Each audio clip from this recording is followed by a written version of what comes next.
Assalamualaikum warahmatullahi wabarakatuh.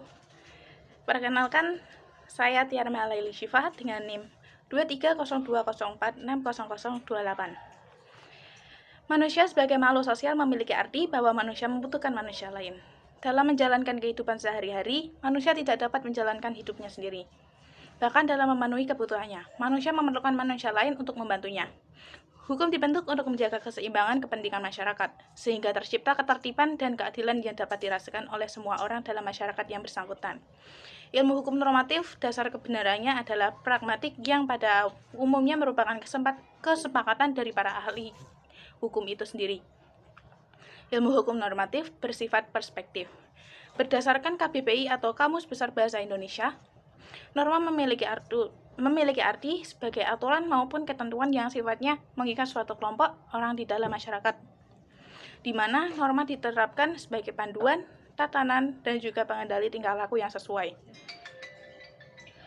Ada 4 jenis norma, yakni norma hukum, norma kesusilaan, norma kesopanan, dan norma agama.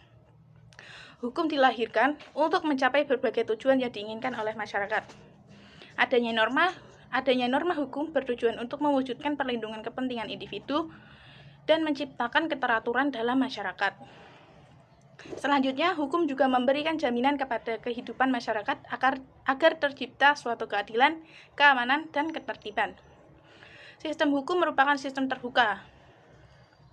Sistem hukum sendiri ada 4, yakni sistem hukum Eropa kontinental, Anglo-Saxon, sistem hukum adat, dan sistem hukum Islam. Eropa kontinental adalah suatu sistem hukum dengan ciri-ciri adanya berbagai ketentuan-ketentuan hukum dikodifikasi secara sistematis yang akan ditafsirkan lebih lanjut oleh hakim dalam penerapannya. Anglo-Saxon adalah suatu sistem hukum yang didasarkan pada jurisprudensi, yaitu keputusan-keputusan hakim terdahulu yang kemudian menjadi dasar putusan hakim-hakim selanjutnya. Sistem hukum adat adalah sistem hukum yang berlaku di Indonesia dan bersumber dari nilai dan norma yang ada di tengah masyarakat. Hukum Islam di Indonesia terlihat dari 2 sisi. Pertama, hukum Islam berlaku secara yuridis formal atau dikodifikasikan dalam struktur hukum nasional. Kedua, hukum Islam berlaku secara normatif, yakni diyakini memiliki sanksi atau padanan hukum bagi masyarakat Muslim. Sumber hukum adalah segala sesuatu yang dapat menimbulkan aturan yang bersifat memaksa, yaitu aturan-aturan yang apabila dilanggar mengakibatkan adanya sanksi yang tegas dan nyata. Jenis sumber hukum: 1. Undang-undang, 2. Kebiasaan, 3. Traktat atau perjanjian internasional, 4. Jurisprudensi atau keputusan hakim terdahulu, 5. Pendapat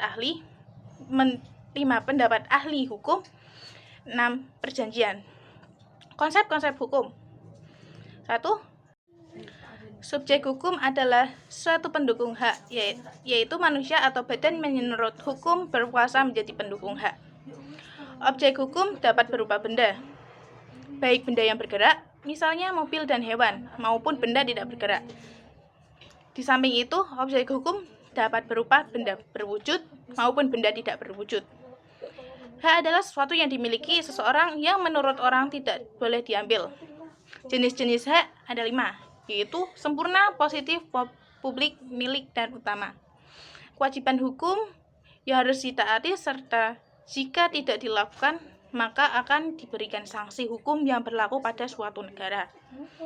Peristiwa hukum ialah suatu peristiwa yang didasarkan hukum menimbulkan atau menghapuskan hak. Hubungan hukum merupakan hubungan antara 2 subjek atau lebih, di mana hak dan kewajiban suatu pihak bertemu dengan hak dan kewajiban pihak lain. Penyalahgunaan hak adalah suatu perbuatan yang didasarkan atas wewenang yang sah dari seseorang yang sesuai dengan hukum yang berlaku. Tetapi perbuatan tersebut dilakukan secara menyimpang atau dengan maksud lain dari tujuan hak tersebut diberikan. Penemuan hukum merupakan kegiatan utama dari hakim dalam melaksanakan undang-undang apabila terjadi peristiwa konkret. Metode penemuan hukum, yakni penafsiran dan konstitusi hukum.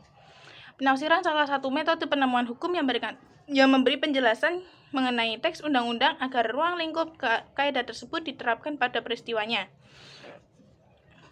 Konstruksi hukum adalah cara mengisi kekosongan peraturan perundang-undangan dengan asas-asas dan sendi hukum.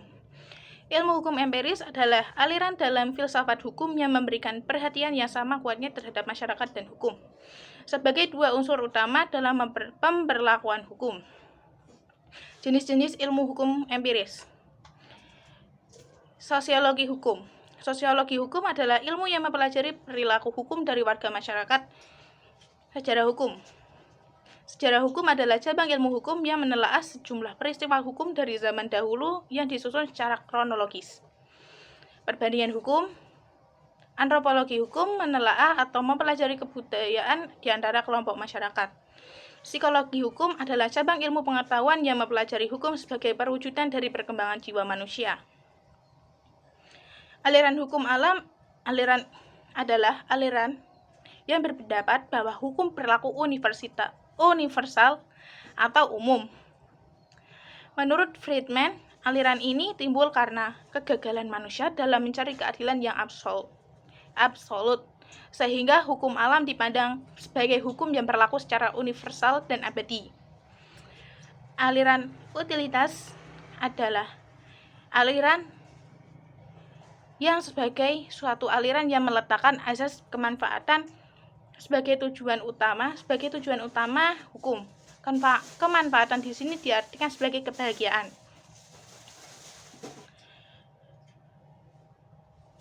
Budaya hukum adalah tanggapan umum yang sama dari masyarakat tertentu terhadap gejala-gejala hukum, bahwa ada ketetapan yang berkaitan dengan suatu hal yang boleh dilakukan dan dilarang.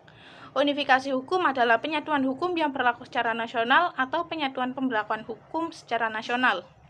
Pluralisme hukum adalah munculnya suatu ketentuan atau suatu aturan hukum yang lebih dari satu di dalam kehidupan sosial. Sekian. Terima kasih telah menonton. Wassalamualaikum warahmatullahi wabarakatuh.